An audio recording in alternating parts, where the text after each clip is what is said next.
మేఘాల్లో సన్నాయి రాగం మోగింది, మేళాలు తాళాలు వినరండి, సిరికి శ్రీహరికి కళ్యాణం కానుంది, శ్రీరస్తు శుభమస్తు అనరండి.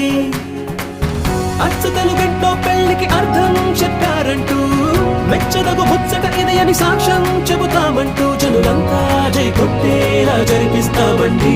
అందాల కుందనపు బొమ్మవని జత చేరు